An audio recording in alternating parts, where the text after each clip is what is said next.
Kool-Aid Man is probably best known for two things: screaming his catchphrase of "oh yeah" and destroying many a walls.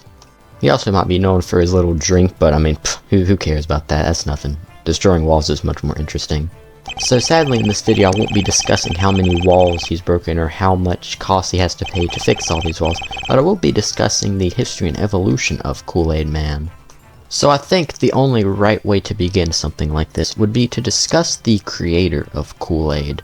In 1927, Edward Perkins created a drink, and this drink was named Fruit Smack. I got you, thought it was going to be named Kool-Aid, didn't you? It was not. But due to issues with shipping glass bottles of Fruit Smack, because, you know, the bottles were made of glass, they were heavy, they broke and spilt stuff everywhere, Edward Perkins found a way to remove the liquid from the drink, leaving only the powder, which could then be mixed in a different liquid to make the drink again. And this powder was served in 6 different flavors: grape, lemon lime, cherry, orange, raspberry, and strawberry. And that is how Kool-Aid, the powder as we know it, was invented. Now, if you're going to have a product, you're going to need a way to promote that product.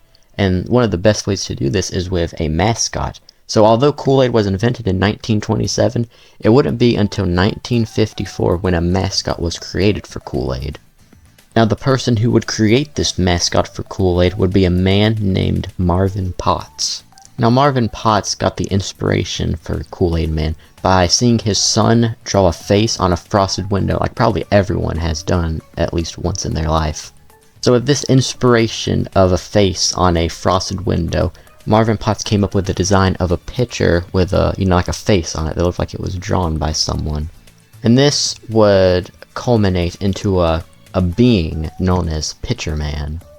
And in his debut commercial, Pitcher Man can be seen singing an absolutely horrendous jingle with a family. Kool-Aid, Kool-Aid, a 5-cent package makes 2 quarts of Kool-Aid, Kool-Aid, 9 great flavors to make you love Kool-Aid. Now after seeing that, you're probably thinking, wow, that was a horrendous song, and you're right, but you also may be thinking, where's the father? Well, little did you know, Pitcher Man is the father. Now in later commercials, Pitcher Man would be seen not in live action, but would actually appear in little animated commercials. Sure did miss their favorite treat. Kool-Aid, Kool-Aid, tastes great. Wish we had some, can't wait. A story man who heard the kids then clapped his hands and said, "Hi, Kool-Aid keeps me very wise.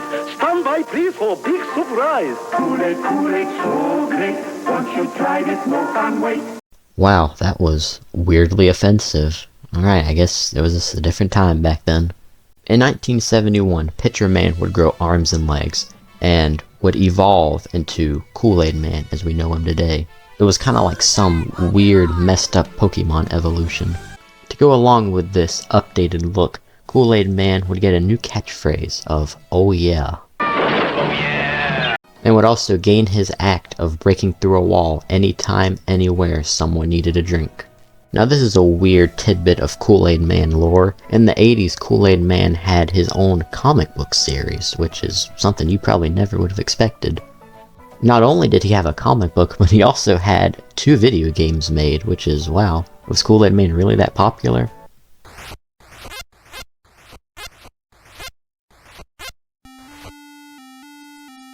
In the comics and games, Kool-Aid Man had some enemies to go against, which were little sun-shaped fellas named Thirsties. Kool-Aid Man also had a bigger fella that he went against, which was a man made of fire named Scorch. Kool-Aid Man's next noteworthy change would be in 1994, whenever he would stop appearing in live action and would instead appear as a CGI animated character. To go along with this new animated form, for some reason, Kool-Aid Man now wore clothes, which, I mean, that's a choice, I guess. In 2008, Kool-Aid Man would revert back to a live-action character, but, for some reason, they gave him pants. Like, just regular pants. I guess he realized he couldn't be out in public with his little Kool-Aid burst hanging out. I'm sorry, that was a bad joke. So I guess the people over at Kool-Aid couldn't make up their mind, so in 2013, Kool-Aid Man once again made the change from live action to CG animation, which is where he has stayed to this day. But judging from the past, give it a couple years and he'll change back to live action again. And there you have it. There is the history and evolution of Kool-Aid Man. Now if you enjoyed this video, a like, subscription, and maybe even a comment would be greatly appreciated. But if you aren't feeling like doing anything like that, I do have another video I made discussing a mascot, which was Jack in the Box mascot, Jackbox. Where in that video I discussed the history and evolution of Jackbox, just like I did for Kool-Aid Man in this video. So that's the end of this video. I'll see you next time. Goodbye.